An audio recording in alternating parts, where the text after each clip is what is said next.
بسم اللہ الرحمن الرحیم الحمدللہ رب العالمین والصلاة والسلام علی اشرف الانبیاء والمرسلین اما بعد فاستعیذ باللہ من الشیطان الرجیم بسم اللہ الرحمن الرحیم السلام علیکم ورحمۃ اللہ وبرکاتہ۔ عزیز طلبہ کرام، امید کرتا ہوں احباب خیر سے ہوں گے۔ انشاءاللہ آج ہم تفسیر جلالین کے درس نمبر 362 میں سپارہ نمبر 20 سے سورہ عنکبوت کی منتخب کردہ آیات 14 اور 15 کو پڑھنے کی سعادت حاصل کریں گے، جن میں کلام باری تعالیٰ و کلام مفسر کا ترجمہ ہوگا۔ کلام مفسر کی تشریح و توضیح کرنے کی سعادت حاصل کریں گے اور ساتھ ساتھ تفصیلی و ترکیبی اغراض و فوائد کو ذکر کرنے کی کوشش کریں گے۔ تو آئیے طلبہ کرام بلا تاخیر بڑھتے ہیں اپنے آج کے درس کی طرف۔ بسم اللہ الرحمن الرحیم۔ رب تعالیٰ نے ارشاد فرمایا وَلَقَدْ أَرْسَلْنَا نُوحًا إِلَىٰ قَوْمِهِ فَلَبِثَ فِيهِمْ أَلْفَ سَنَةٍ إِلَّا 50 عَامًا فَأَخَذَهُمُ الطُّوفَانُ وَهُمْ ظَالِمُونَ۔ اور ہم نے نوح علیہ السلام کو ان کی طرف مبعوث کیا، اور اس وقت ان کی عمر 40 سال یا اس سے زیادہ تھی۔ چنانچہ نوح اپنی قوم میں 50 کم 1000 سال رہے، یعنی 950 سال رہے، اور ان کو اللہ کی توحید کی دعوت دیتے رہے، تو انہوں نے نوح کی تکذیب کر دی۔ ان کو طوفان نے آ لیا، یعنی کثیر پانی نے، جس نے ان کو گھیر لیا اور ان کے اوپر بھر گیا، سو وہ غرق ہو گئے، اور وہ بڑے ظالم اور مشرک لوگ تھے۔ چنانچہ ہم نے نوح کو اور کشتی والوں، یعنی ان لوگوں کو جو ان کے ساتھ کشتی میں تھے، نجات دے دی، اور اس واقعہ کو ہم نے تمام جہان والوں کے لیے عبرت کا نشان بنا دیا، یعنی ان کے بعد والے لوگوں کے لیے اگر وہ اپنے رسولوں کی نافرمانی کریں اور نوح طوفان کے بعد 60 سال یا اس سے زیادہ بقید حیات رہے، حتیٰ کہ لوگ بکثرت ہو گئے۔ آئیے طلبہ کرام ترجمہ کے بعد بڑھتے ہیں آج کے درس کی تشریح و توضیح کی طرف۔ رب تعالیٰ نے ارشاد فرمایا وَلَقَدْ أَرْسَلْنَا نُوحًا إِلَىٰ قَوْمِهِ، اور بے شک ہم نے نوح کو ان کی قوم کی طرف بھیجا، اور وہ ان میں 950 سال رہے۔ پس ان لوگوں کو طوفان نے پکڑ لیا، اس حال میں کہ وہ ظلم کرنے والے تھے۔ پھر ہم نے نوح کی اور کشتی والوں کو نجات دے دی، اور ہم نے اس کشتی کو جہان والوں کے لیے نشانی بنا دیا۔ علامہ بدر الدین محمود بن احمد عینی حنفی حضرت نوح کے تعارف کے حوالے سے لکھتے ہیں کہ حضرت نوح علیہ السلام کے ماں باپ دونوں مومن تھے۔ ان کی ماں کا نام کیشوس بنت برقائیل تھا، اور ان کے والد کا نام شیش تھا۔ ان کو قابیل کی اولاد کی طرف مبعوث کیا گیا تھا۔ بعثت کے وقت حضرت نوح کی عمر میں اختلاف ہے، بعض نے کہا اس وقت آپ کی عمر 50 سال تھی، بعض نے کہا اس وقت آپ کی عمر 350 سال تھی، اور بعض نے کہا اس وقت آپ کی عمر 480 سال تھی۔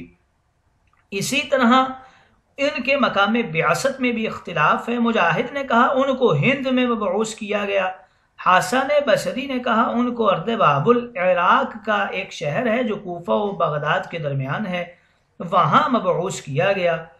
امام ابن جریر نے کہا حضرت نوح حضرت آدم کی وفات کے 126 سال بعد پیدا ہوئے۔ مقاتل نے کہا حضرت آدم اور حضرت نوح کے درمیان 100 سال کا عرصہ ہے، اور حضرت نوح اور حضرت ادریس کے درمیان بھی 100 سال کا عرصہ ہے، اور یہ حضرت ادریس کے بعد پہلے نبی ہیں۔ مقاتل نے کہا ان کا نام السکن ہے، ایک قول ہے ان کا نام الساکن ہے، طبری نے کہا ان کا نام عبد الغفار ہے، اور بہت زیادہ رونے کی وجہ سے ان کا نام نوح ہو گیا۔ نوح کا معنی نوحہ کرنا اور رونا ہے۔ ان کے زیادہ رونے کی وجہ سے ایک دن انہوں نے کتے کو دیکھ کر دل میں کہا کہ یہ کس قدر بد شکل ہے۔ اللہ تعالیٰ نے اس کتے کو قوت گویائی دی تو اس نے کہا اے مسکین، آپ نے کس پر عیب لگایا، نقش پر یا نقاش پر؟ اگر نقش پر عیب ہے تو اگر میرا بنانا میرے اختیار میں ہوتا تو میں خود کو حسین بنا لیتا، اور اگر نقاش پر عیب ہے تو وہ اللہ ہے اور اس کی ملک پر اعتراض کرنا جائز نہیں ہے۔ حضرت نوح نے جان لیا کہ اس کتے کو اللہ نے گویائی دی ہے، پھر وہ اپنے اس خیال پر 40 سال تک روتے رہے۔ علامہ عبداللہ بن احمد مالکی قرطبی لکھتے ہیں حضرت نوح نے دل میں کہا یہ کس قدر بد شکل ہے، تو اللہ تعالیٰ نے ان سے فرمایا تم اس سے زیادہ حسین مخلوق پیدا کر کے دکھاؤ۔ حضرت نوح اپنی اس خطاب پر عرصہ دراز تک روتے رہے۔ صدی نے کہا کہ حضرت نوح کی عمر 1400 سال تھی۔ امام ابن جوزی نے کہا کہ ان کی عمر 1300 سال تھی۔ ایک قول میں ان کی عمر 1700 سال ہے، کیونکہ بعثت کے بعد 950 سال تک انہوں نے تبلیغ کی تھی۔ پھر طوفان آیا، اس کے بعد بھی وہ ایک عرصہ تک زندہ رہے۔ حضرت نوح موصل کی مشرقی جانب میں فوت ہوئے۔ یہ وہی جگہ ہے جہاں ان کی کشتی جودی پہاڑ کے پاس ٹھہری تھی۔ امام ابن اسحاق نے کہا کہ وہ ہند میں فوت ہوئے تھے۔ عبد الرحمن بن ساحات نے کہا کہ حضرت ہود، حضرت صالح، حضرت شعیب اور نوح کی قبریں زمزم رکن اور مقام کے درمیان ہیں۔ ایک قول یہ ہے کہ وہ بابل میں فوت ہوئے تھے، اور ایک قول یہ بھی ہے کہ وہ بعلبک جو کہ شام کا ایک شہر ہے اس کی ایک کرک نامی بستی میں فوت ہوئے، اور اب بھی وہاں آپ کی قبر معروف ہے اور اس کو کرکے نوح کہا جاتا ہے۔ حافظ ابن کثیر نے کہا کہ امام ابن جریر اور امام الزرقی نے روایت کیا ہے کہ ان کی قبر مسجد حرام میں موجود ہے۔ بعض محققین نے لکھا ہے کہ حضرت نوح کی قوم اس علاقہ میں رہتی تھی جو آج دنیا میں عراق کے نام سے مشہور ہے، اور اس کی جائے وقوع موصل کے نواح میں ہے، اور جو روایات کردستان اور آرمینیا میں زمانہ قدیم سے تواتر کے ساتھ منقول ہیں ان سے بھی یہی معلوم ہوتا ہے کہ طوفان کے بعد نوح علیہ السلام کی کشتی اسی علاقہ میں کسی مقام پر ٹھہری تھی۔ اس آیت مقدسہ میں بتایا گیا کہ حضرت نوح علیہ السلام 950 سال تک اپنی قوم کو تبلیغ کرتے رہے، اور ان کی قوم کی اکثریت نے ان کی رسالت اور نبوت کو نہیں مانا تھا، اور بالآخر ان پر طوفان بھیج کر انہیں غرق کر دیا گیا۔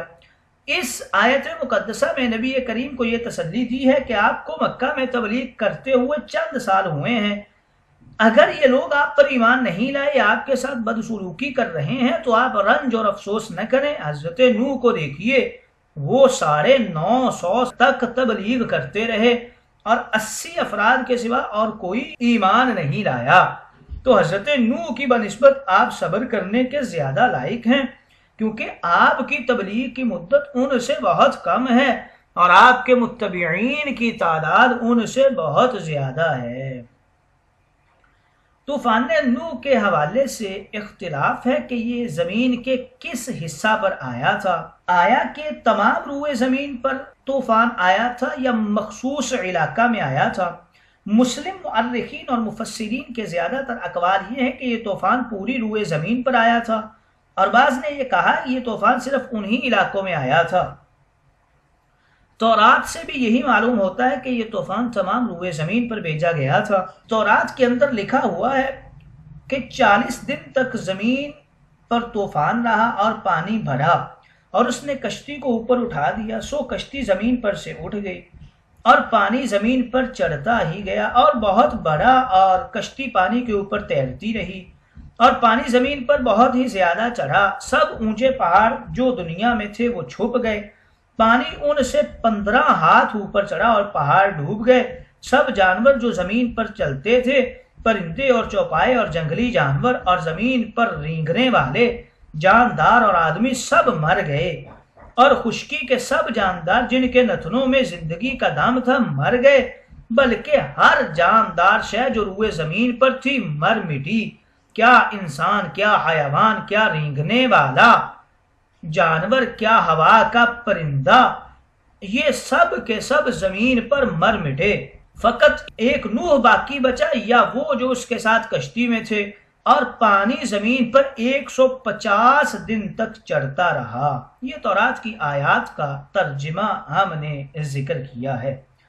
حافظ ابن کثیر نے لکھا ہے کہ بعض جاہل فارسیوں اور اہل ہند نے وقوع طوفان کا انکار کیا ہے، اور بعض نے اقرار بھی کیا ہے اور کہا ہے کہ یہ طوفان صرف ارض بابل یعنی عراق میں آیا تھا۔ یہ بے دین مجوسیوں کا قول ہے، ورنہ تمام اہل ادیان کا اس بات پر اتفاق ہے اور تمام رسولوں سے منقول ہے اور تواتر سے ثابت ہے کہ طوفان آیا تھا اور یہ تمام روئے زمین پر چھا گیا تھا۔ علامہ سید محمود آلوسی علیہ الرحمہ لکھتے ہیں کہ جس چیز کی طرف قلب مائل ہوتا ہے وہ یہ ہے کہ یہ طوفان عام نہیں تھا جیسا کہ باس نے کہا ہے، اور حضرت نوح نے کشتی میں انہی جانوروں کو سوار کیا تھا جن کی انسان کو ضرورت پڑ سکتی ہے، اور اگر یہ کہا جائے کہ طوفان کا عموم اپنے اطلاق پر ہے اور حضرت نوح نے کشتی میں انہی جانوروں کو رکھا تھا جن کے بغیر چارہ کار نہیں، اور باقی سب جانور غرق ہو گئے،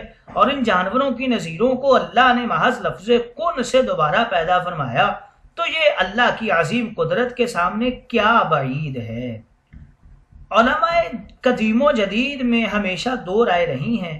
علماء اسلام میں سے ایک جماعت علماء یہود و نصارہ اور بعض ماہرین علوم فلکیات، طبقات الارض اور تاریخ طبعیات کی یہ رائے ہے کہ یہ طوفان تمام کرۂ ارضی پر نہیں آیا تھا بلکہ صرف اسی خطہ وحدود میں تھا جہاں حضرت نوح کی قوم آباد تھی، اور یہ علاقہ مساحت کے اعتبار سے 1,40,000 کلومیٹر مربع ہوتا ہے۔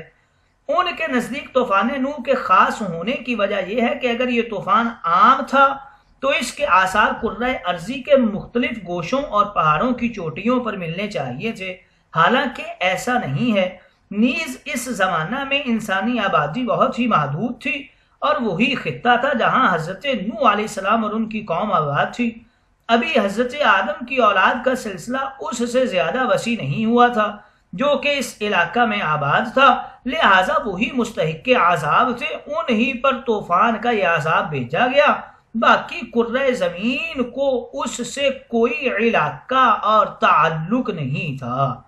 اور بعض علماء اسلام اور ماہرین طبقات الارض اور علماء طبعیات کے نزدیک یہ طوفان تمام کرۂ ارض پر حاوی تھا، اور ایک یہ ہی نہیں بلکہ ان کے خیال میں اس زمین پر متعدد ایسے طوفان آئے ہیں، انہی میں سے ایک یہ بھی تھا۔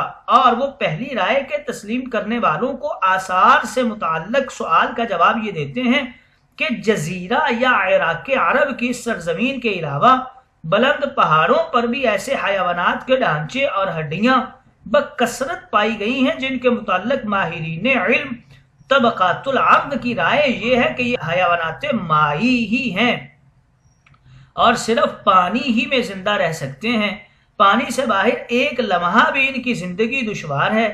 اس لیے کرۂ ارض کے مختلف پہاڑوں کی ان بلند چوٹیوں پر ان کا ثبوت اس بات کی دلیل ہے کہ کسی زمانہ میں پانی کا ایک ہیبت ناک طوفان آیا تھا جس نے پہاڑوں کی ان چوٹیوں کو بھی اپنی غرقابی سے نہیں چھوڑا۔